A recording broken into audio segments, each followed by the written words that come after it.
Hey everyone, Saltcrom here, and today I'm going to give you my review for the exotic sword called the RAZE Lighter. Now, this sword can be obtained by completing the quest called A Sword Reforged. This quest is given to you by Lord Shax.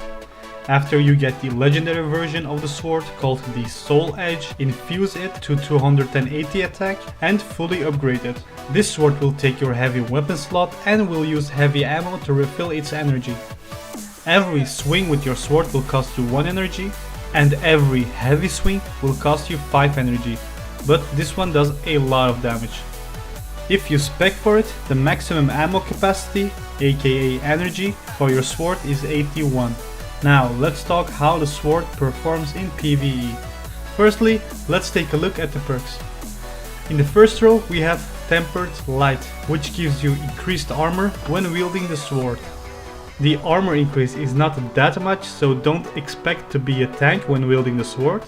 It does give you a little bit of an armor increase, but it's not that noticeable. Up next we have the option between Scabbard or Scabbard, whatever, which increases your sword ammo capacity, and Thrive by the Sword. Kills with the sword gives super energy. In this column I would choose increased sword ammo capacity, but if you are someone who really likes using their super a lot, then I would say just go with Thrive by the Sword. Up next we have the Phoenix Uppercut. Now this ability is a very unique one because only this sword has this. Now when you press RT when the sword is equipped, you will launch a uppercut that does a lot of damage. Even though it's strong, each time you press RT it will cost you 5 ammo. So this is not something you want to spam all over the place, but rather use it against major or ultra enemies. The Phoenix Uppercut is also a little bit similar to the Sun Charge ability of the Sunbreaker Titan. Up next we have Scabbard again, which increases your sword ammo capacity again, and in the same row we have Warrior of Light, which makes your Phoenix Uppercut a lot stronger.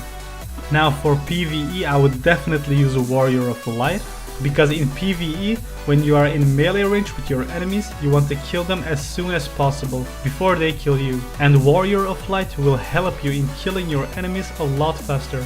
You can also swing with your sword, which costs 1 ammo per swing, and you can also guard with your sword by pressing the LT button.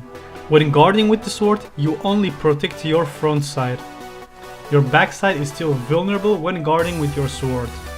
And also, when you are guarding with this sword, which is a solar sword, it is very effective against arc and void damage, but less effective against solar damage. So yeah, keep that in mind when playing PvP and PvE. So this weapon in PvE is a DPS monster and can do very well in some situations, but in most high level content in Destiny you don't want to get in melee range with your enemies. I would still prefer my Thunderlord for my heavy exotic slot, but like I said before, the sword has a very high DPS, so if you are someone who likes to get in melee range with your enemies, then this sword is perfect for you. Also, for all the Defender Titans out there, this sword combined with the Helm of Saint 14 and the Ward of Dawn can wreck shit up in PvE. And for all of these Sunsingers out there, Radiant Skin and this sword, that combination is also very deadly in PvP and PvE. Now for PvP, this weapon is actually terrible.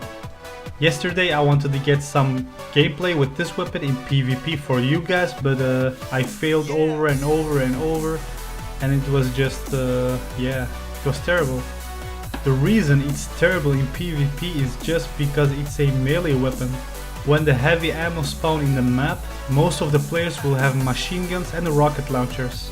So this means they can do a shitload of damage at range.